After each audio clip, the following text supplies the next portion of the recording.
What's up, you guys? Your girl G here. Welcome back to my channel.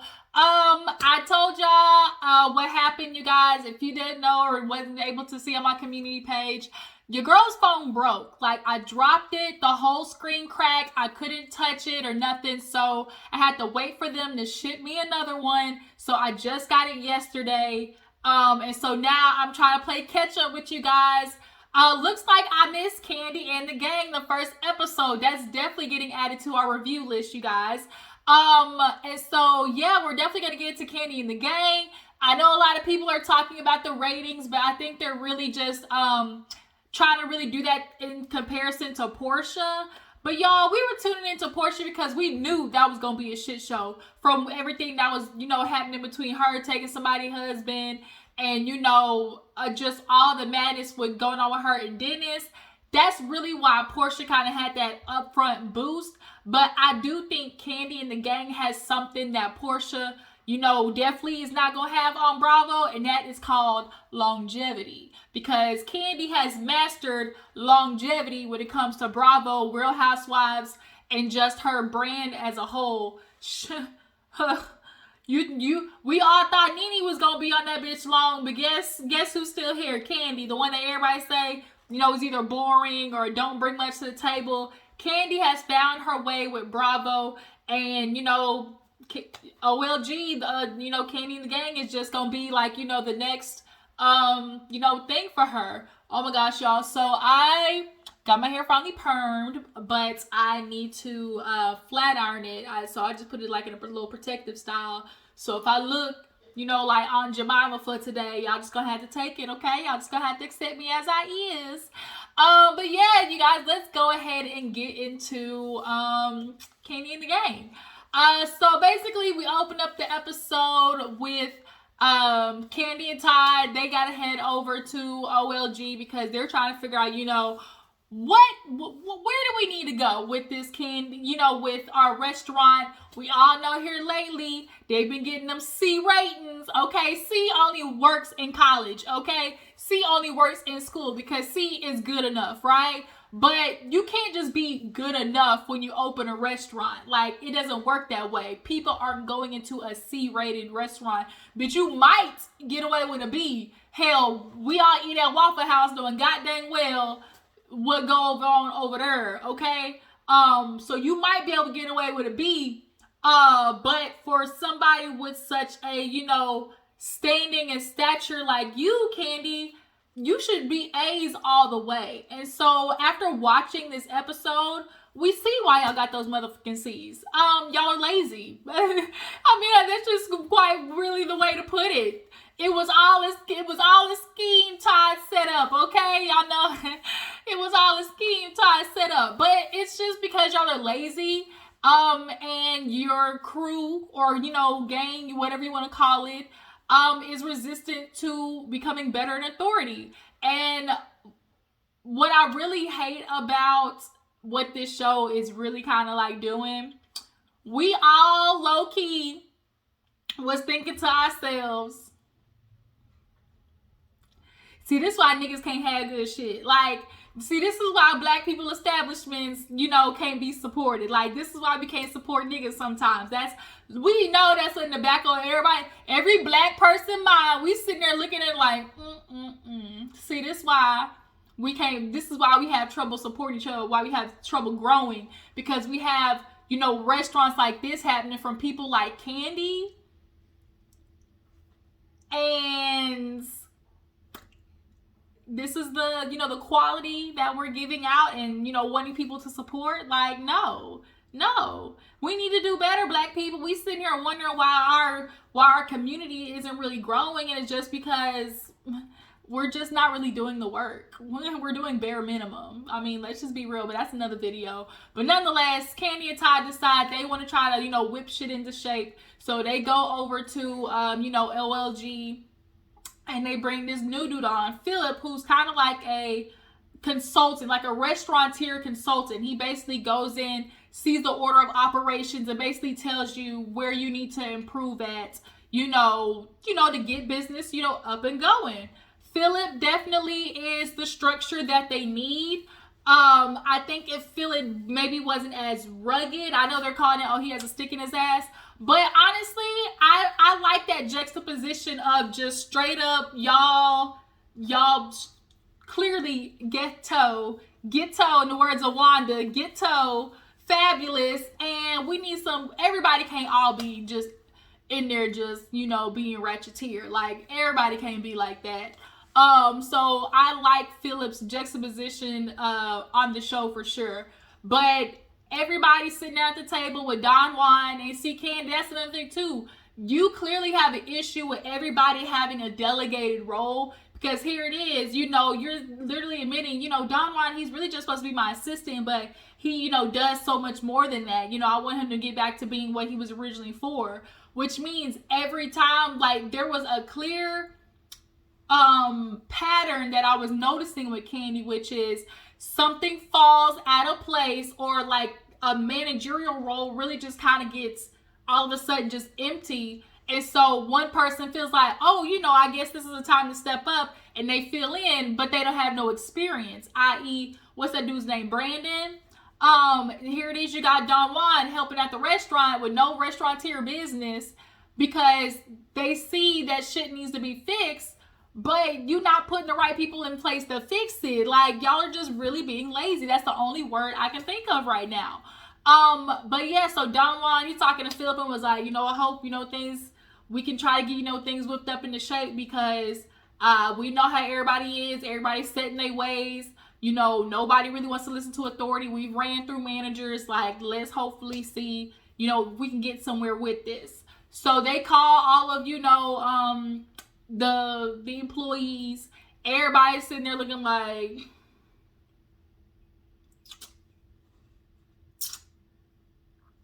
just sitting there waiting.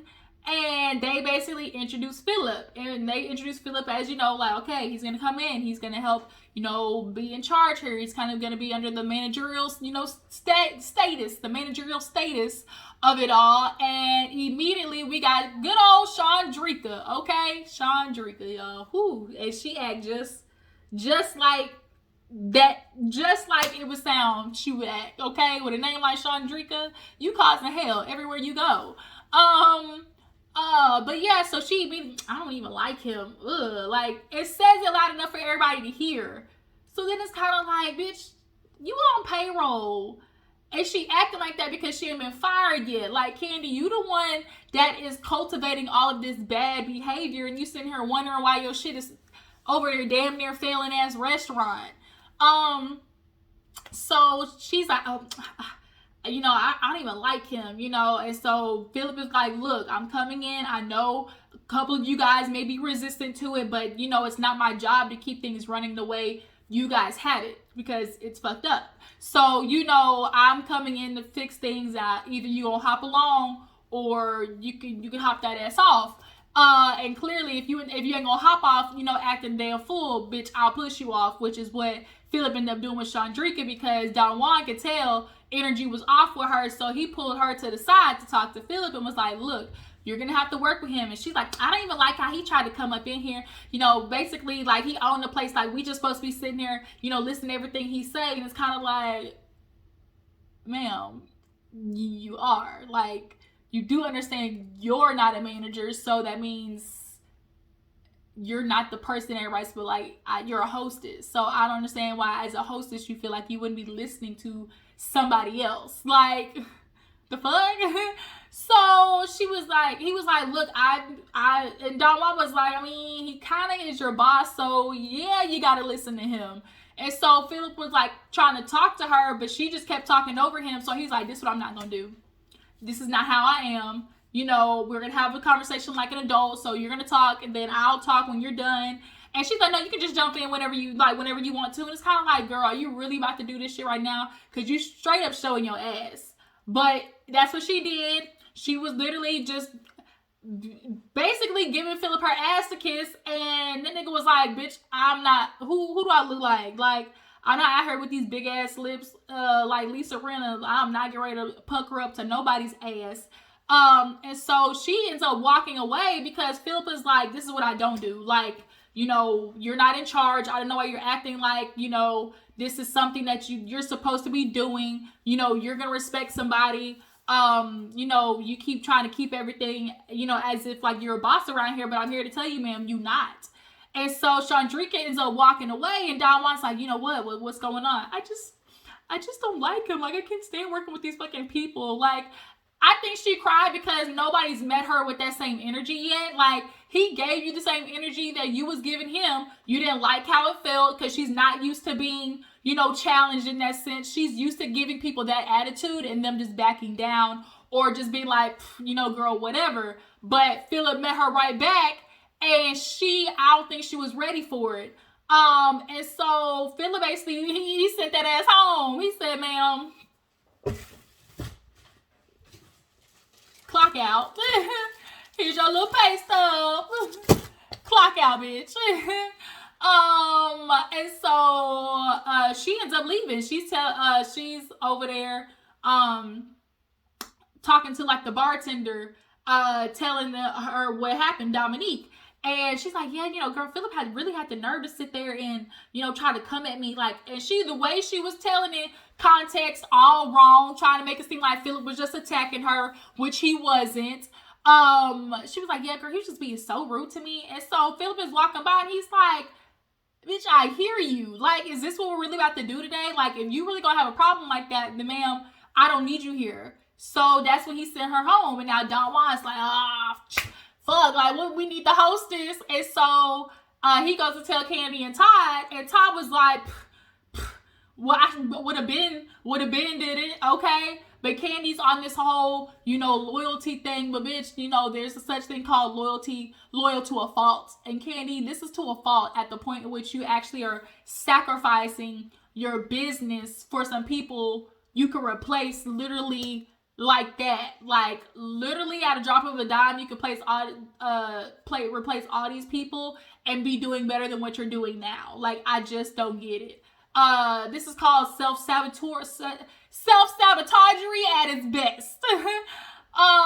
But I love how Todd was like, should have been did it, okay, but you know, this Kandi, you know, situation, her people, so you know, I you know, let her, you know, do whatever. Ooh, this sweater. I'm trying to fix this. It's bothering me. Okay.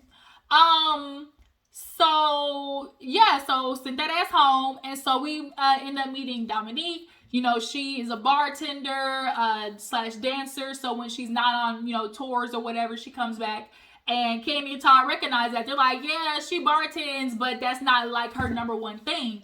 So she basically is like, toodaloo, when that tour comes, you know, with Megan Thee Stallion or whoever, and then when she gets off tour, she comes back basically to make some money.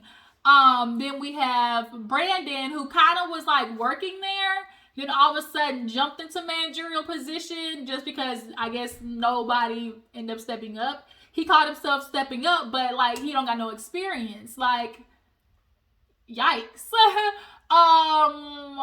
So everybody now is trying to figure out like this new order of operations. So Kandi wants to get her some opinions from the game. You know, they got asked if they was a game on Bertha, Mama Joyce, and what's the other one? What's the other one? But y'all know who I'm talking about. They got asked if they was a gang, and they was like, nah. And it's like, you sure about that? But Kandi, in wanting to do better, goes to talk to them about the restaurant. And all of them said, ain't none of them employees worth the damn. Ain't none of them worth the lick. Hell, the one was like, oh, you know, girl, that's Chandrilla. Kandi was like, Chandrika? She was like, man, ooh, yeah, I did not like her. I'm glad she don't work there no more. And Kandi's like, wait a minute, no, she still works there. She was like, damn. And that the fact that she's saying that, and Kandi has admittedly said that people in the reviews have basically dogged that ass out. Like,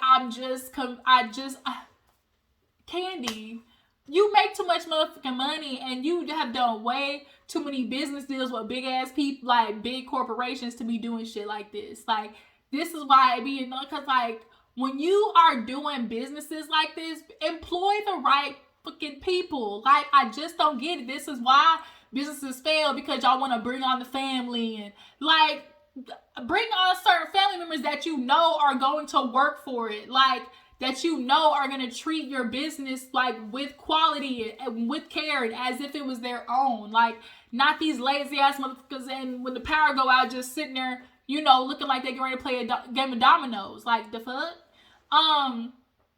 So all of them basically was like, and Kandi is also saying too that they kind of have an issue with coming in and trying to run everything. The one, she was kind of like, oh, I don't even like Brandon. She's like, I don't like him. So Kandi basically wants to kind of do like this OLG reunion, because, you know, there used to be an ambiance, you know, with OLG that was like party like and fun, and they used to do these events, and, you know, they want to get back to that. So they're gonna do this kind of reunion. They have it, I guess, in the parking lot nonetheless. But they have, you know, a couple of old OLG people come, and she's basically trying to get them back to the restaurant. So that's where we meet is it Tony? What's his name? Tori. Was it Tori? Torin.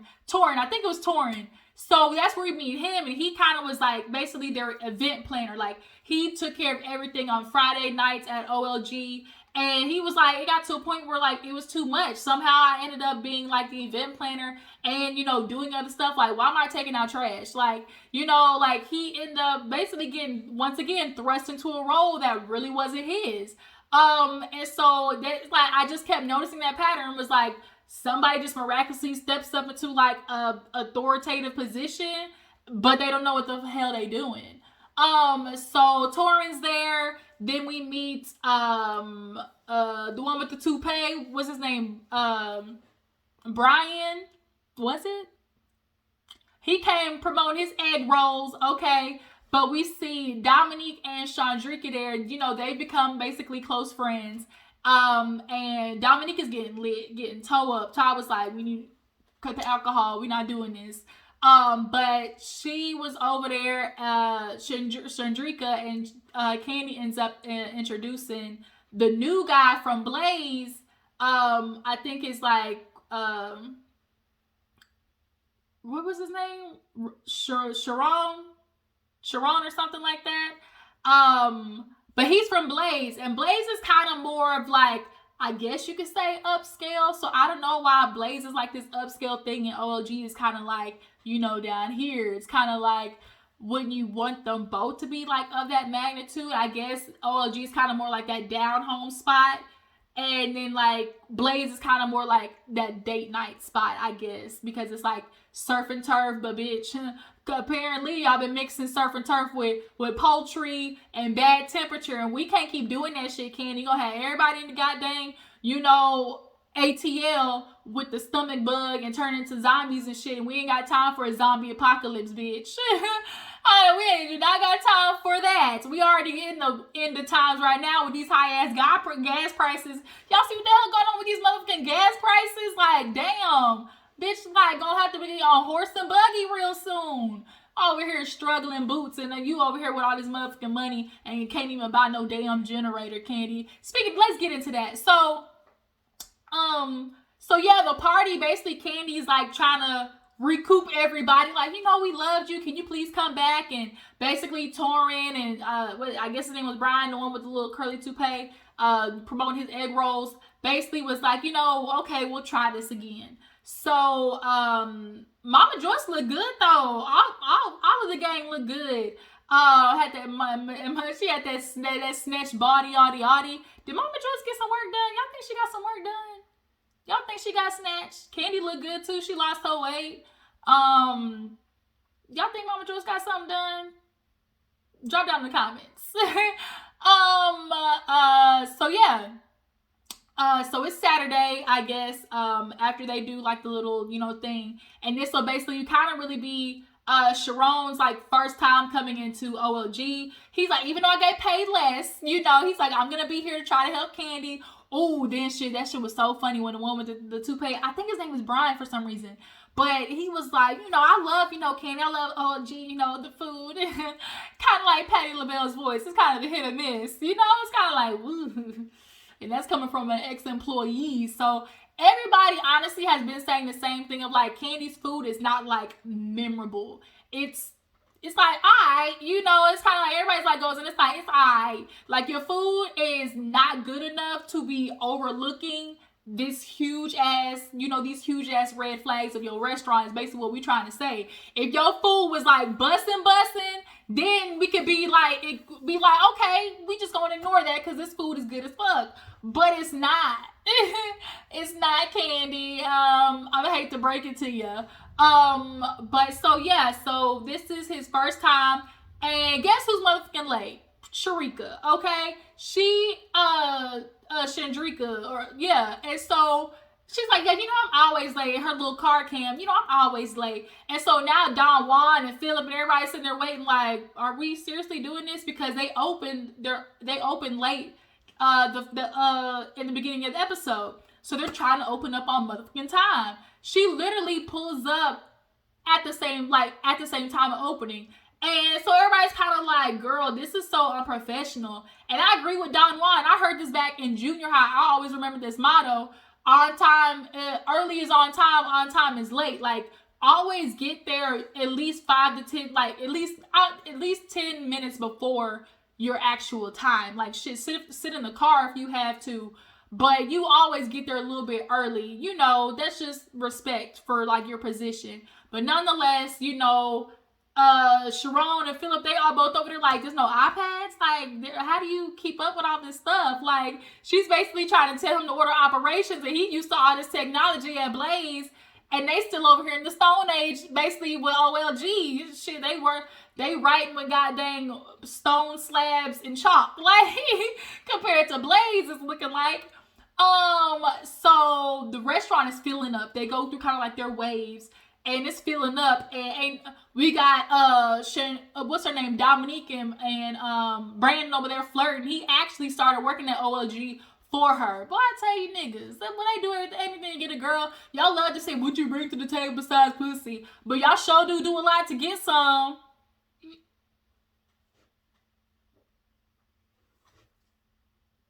Getting jobs and shit for a girl.